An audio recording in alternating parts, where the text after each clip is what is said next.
Hello प्यारे दोस्तों, मैं आज फिर एक जबरदस्त मोटिवेशनल कहानी लेकर हाजिर हूं।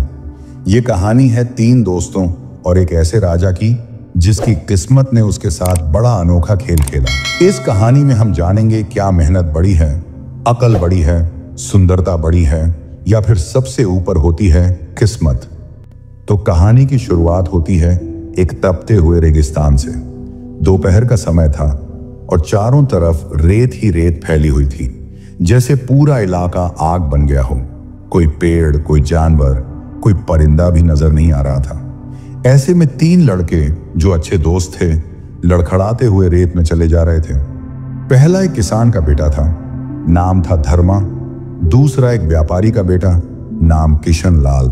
और तीसरा एक सुंदर सा लड़का जो कभी राजघराने से जुड़ा हुआ था, नाम था राजवीर। ये तीनों दोस्त अपने गांव से निकलकर शहर की ओर जा रहे थे, अपनी किस्मत आजमाने। चलते चलते उन्होंने दूर किसी आदमी की परछाई देखी। हैरानी हुई कि इस जलती दोपहर में कोई इंसान यहां क्या कर रहा है। वो आदमी गिरता, उठता, फिर से चलता और आखिर में एक टूटी सी पुलिया के नीचे बैठ गया। लगता था कि बहुत बुरी हालत में है। तीनों दोस्त उसकी तरफ भागे। पास जाकर देखा, एक आदमी था जो जख्मी हालत में पड़ा था और शायद बहुत थक चुका था। जब उन्होंने उसे पानी पिलाया, चेहरा धोया, खाने को कुछ दिया, तो धीरे धीरे उसकी हालत थोड़ी संभली। अब वो थोड़ा बोलने लायक हुआ। उन्होंने उससे पूछा, भाई साहब, आप कौन हैं और यहां कैसे पहुंचे? उस आदमी ने धीरे से जवाब दिया, मैं एक राज्य का राजा था, राजा वीरसेन। मेरे पिता के बाद मुझे गद्दी मिली, लेकिन मेरे छोटे भाई ने धोखा देकर मुझ पर हमला करवा दिया। उसने मेरे महल को लूट लिया, मेरे परिवार और सिपाहियों को मार डाला। किसी तरह मैं जान बचाकर यहां तक आया हूं। यह सुनकर तीनों दोस्तों को बड़ा दुख हुआ। उन्होंने राजा को दिलासा दिया, भाई साहब, जो होता है किस्मत से होता है, इंसान बस कोशिश कर सकता है। इस बात पर उनके बीच एक बहस छिड़ गई। धर्मा बोला, नहीं भाई, मेहनत सबसे बड़ी चीज है। जो मेहनत करता है उसी को सफलता मिलती है। किशन लाल बोला, नहीं नहीं, सबसे जरूरी है अकल। अगर दिमाग नहीं होगा तो मेहनत भी बेकार जाएगी। राजवीर बोला, मैं कहता हूं कि सबसे जरूरी है सुंदरता और मीठी बोली। इसी से लोग तुम्हारी तरफ खींचते हैं। तभी राजा वीरसेन बोला, मैं इन सबसे अलग सोचता हूं। मेरे हिसाब से किस्मत सबसे बड़ी होती है। इंसान जो भी करे, होता वही है जो ऊपर वाला चाहता है। जब तक किस्मत साथ ना दे तब तक कुछ नहीं हो सकता। बहस करते करते सब थोड़ा आराम करने लगे। फिर चारों ने तय किया कि चलो अब शहर की तरफ निकलते हैं। किस्मत जहां ले जाए वहीं चलेंगे। चलते चलते वे चारों शहर के नजदीक पहुंच गए थे। शहर से बाहर ही उन्होंने विश्राम किया। अब उन्हें बहुत जोर की भूख लग रही थी और थकावट भी काफी थी। उन चारों ने सलाह की कि हम में से कोई एक आदमी शहर जाकर खाने पीने का प्रबंध करे। सबसे पहले उन्होंने किसान के बेटे धर्मा से कहा, तुम शहर जाओ क्योंकि तुम मेहनती हो। तुम अपनी मेहनत से कुछ न कुछ काम करके खाना ला सकोगे। धर्मा ने सहमति में सिर हिलाया और बोला, ठीक है, तुम लोग यहीं रुको, मैं कुछ करता हूं। वह शहर की ओर चल पड़ा। जब वह शहर पहुंचा तो देखा कि वह बहुत बड़ा और भव्य था।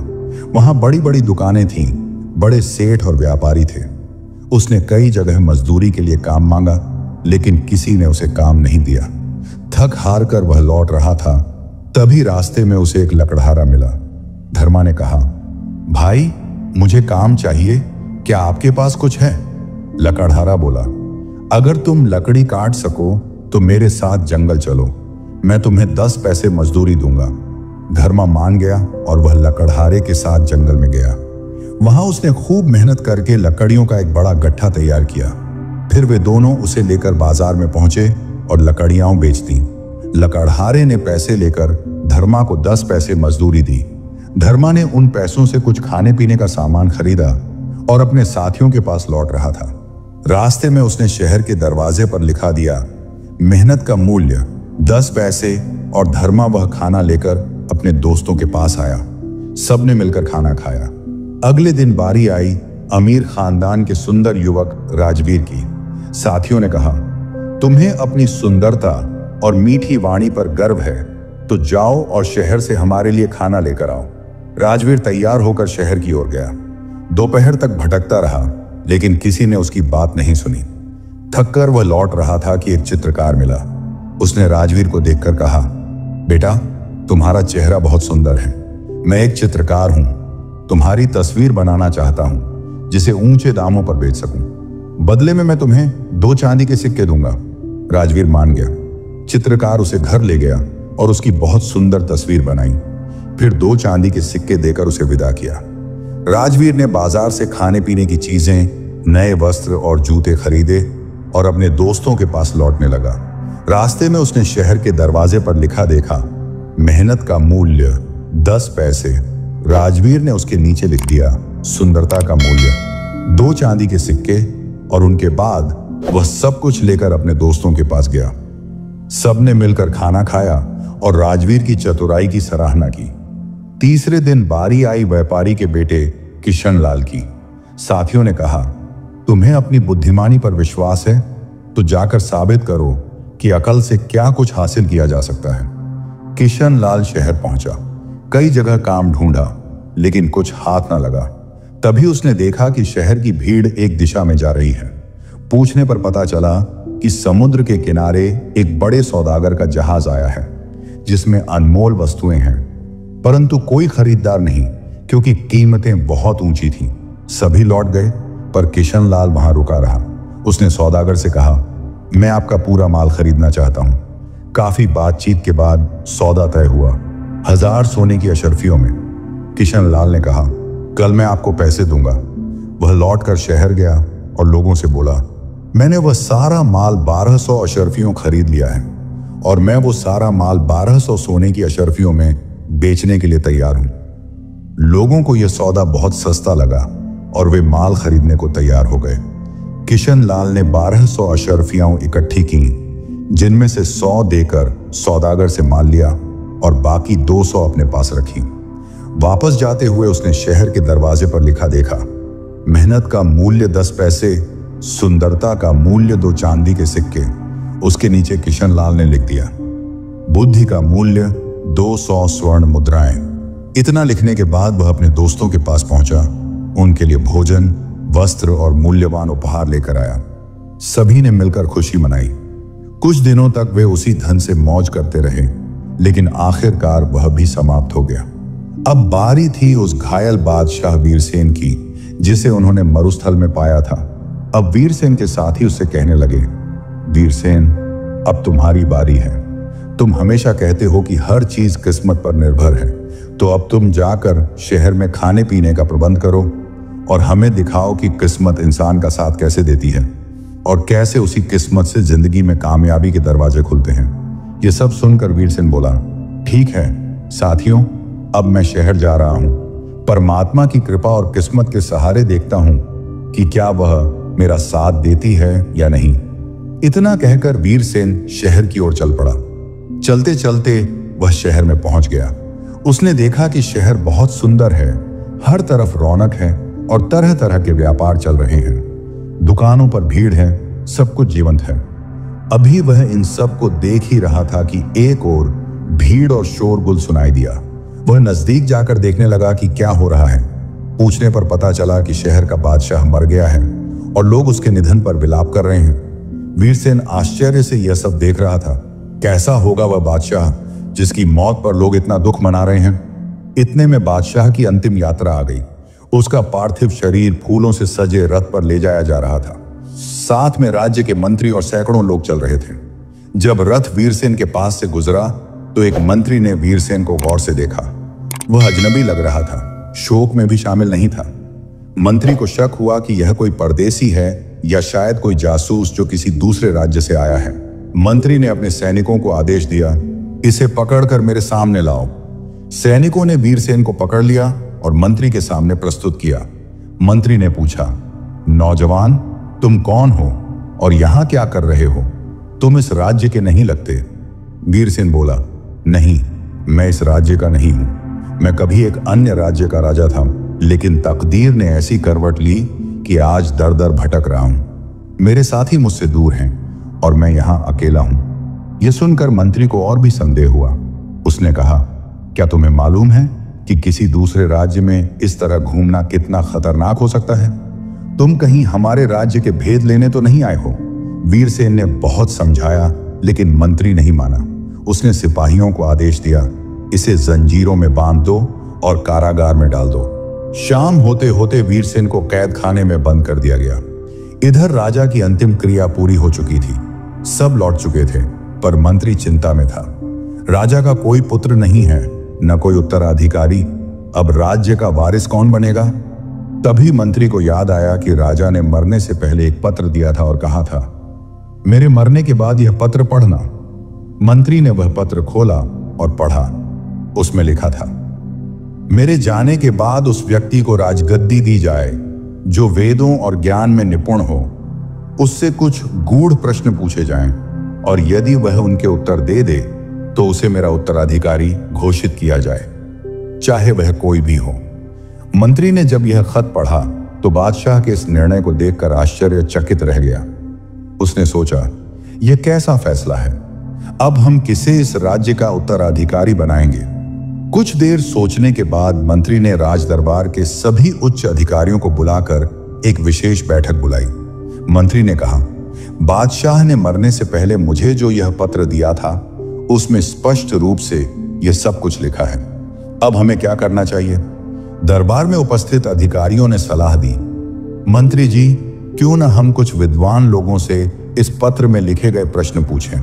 जो व्यक्ति इन सवालों का सही उत्तर दे सके उसे इस राज्य का उत्तराधिकारी बना दिया जाए। मंत्री को यह सुझाव उचित लगा।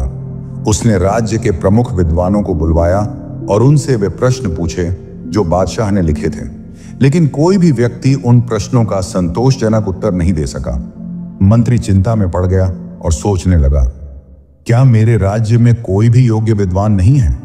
तभी उसे याद आया कि उसने एक अजनबी व्यक्ति को कारागार में डलवाया था। उस व्यक्ति का चेहरा किसी अपराधी जैसा नहीं लगता था। मंत्री ने सोचा, हो सकता है वह व्यक्ति किसी विशेष गुण का धनी हो, क्यों ना उससे भी ये प्रश्न पूछे जाएं। फिर मंत्री ने सिपाही को आदेश दिया कि वह उस अजनबी कैदी को कारागार से बुलवाए। जब उस व्यक्ति को दरबार में लाया गया तो मंत्री ने उससे वही प्रश्न पूछे। उस अजनबी ने उन सभी प्रश्नों के उत्तर इतने सुंदर और तर्कसंगत ढंग से दिए कि सभी दरबारी चकित रह गए। मंत्री ने उससे पहला सवाल पूछा कि वह कौन सा घड़ा है जो जितना मर्जी भर लो पर कभी भरता नहीं। वीरसेन ने जवाब दिया कि लालच का घड़ा। दूसरा सवाल पूछा गया कि वह कौन सा रथ है जिसका पहिया हमेशा घूमता रहता है। वीरसेन ने इसका जवाब भी बड़ी शांति से दिया कि वह समय के रथ का पहिया है जो हमेशा घूमता रहता है। तीसरा सवाल पूछा गया कि वह कौन सा तराजू है जिसका तोल कभी गलत नहीं होता।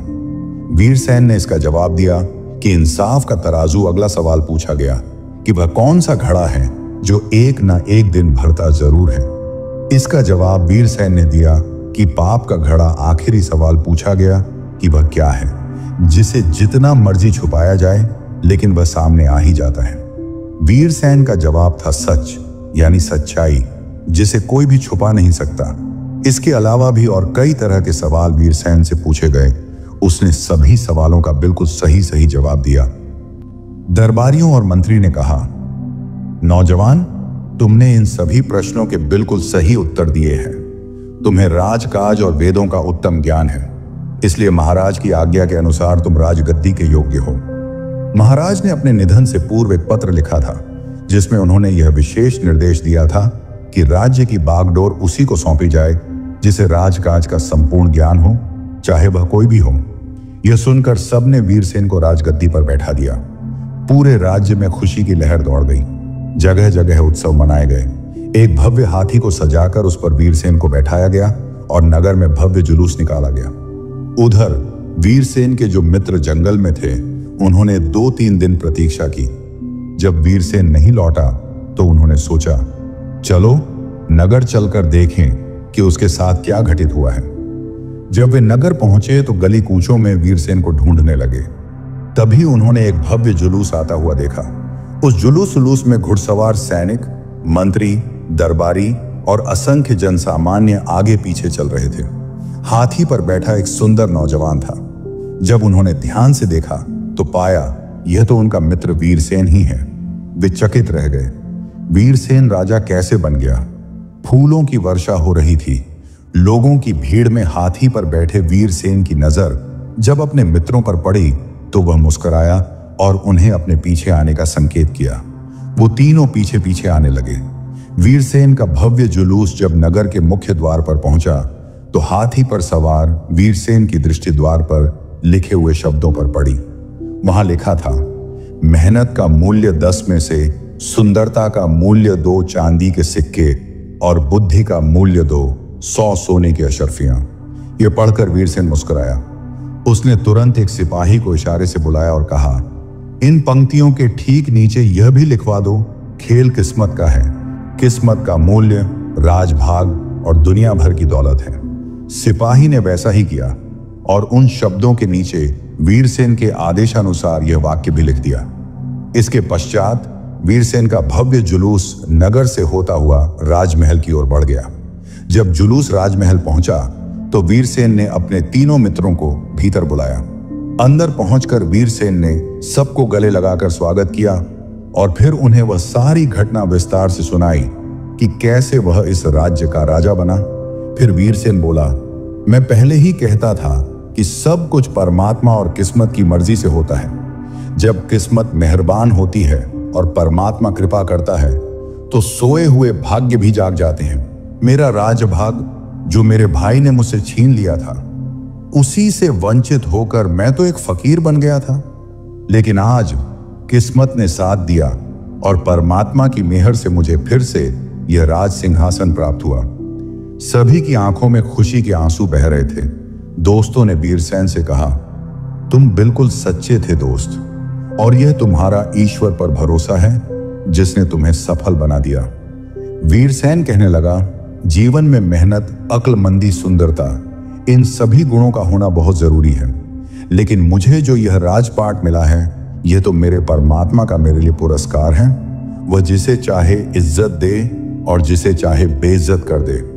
फिर उसने अपने तीनों दोस्तों को उनकी मेहनत, अक्लमंदी और सुंदरता के आधार पर अपने दरबार में अलग अलग पदों पर नियुक्त कर दिया। किसान के बेटे को मेहनत जैसे सच्चे गुण के कारण शहर के जरूरतमंद लोगों की समस्याओं को हल करने का जिम्मा दिया गया। व्यापारी के बेटे को उसकी व्यापारिक समझ के कारण शहर के व्यापार को और भी बेहतर बनाने का काम सौंपा गया। वह युवक जो कि ऊंचे खानदान से ताल्लुक रखता था, उसे अच्छी बोलचाल में माहिर होने के कारण राज्य का विशेष राजदूत बना दिया गया और इस तरह से उन तीनों दोस्तों को राज दरबार में बड़े ही सम्मानित पदों पर रख लिया गया। इस कहानी से हमें सीखने को मिलता है कि मेहनत, अक्ल, सुंदरता और मीठी वाणी जीवन में जरूर काम आती है, लेकिन सबसे बड़ी भूमिका किस्मत निभाती है। धर्मा ने कड़ी मेहनत की, राजवीर ने अपनी सुंदरता और वाणी पर भरोसा किया, फिर भी उन्हें बहुत कम सफलता मिली। राजा वीरसेन जैसे शक्तिशाली व्यक्ति भी एक दिन असहाय हो सकते हैं। इसका अर्थ यह नहीं कि प्रयास व्यर्थ हैं, बल्कि हमें हमेशा ईमानदारी से कोशिश करते रहना चाहिए, क्योंकि कब किस्मत साथ दे जाए कोई नहीं जानता। अंततः प्रयास और धैर्य ही हमें भाग्य तक पहुंचाते हैं। तो प्यारे दोस्तों, ये थी आज की मोटिवेशनल कहानी। अगर आज की कहानी से आपने कुछ सीखा हो और कहानी पसंद आई हो तो कृपया मेरे चैनल को सब्सक्राइब जरूर कर देना और बेल आइकन को भी प्रेस कर देना, ताकि आने वाली नई कहानी का नोटिफिकेशन सबसे पहले आप तक पहुंच सके। धन्यवाद।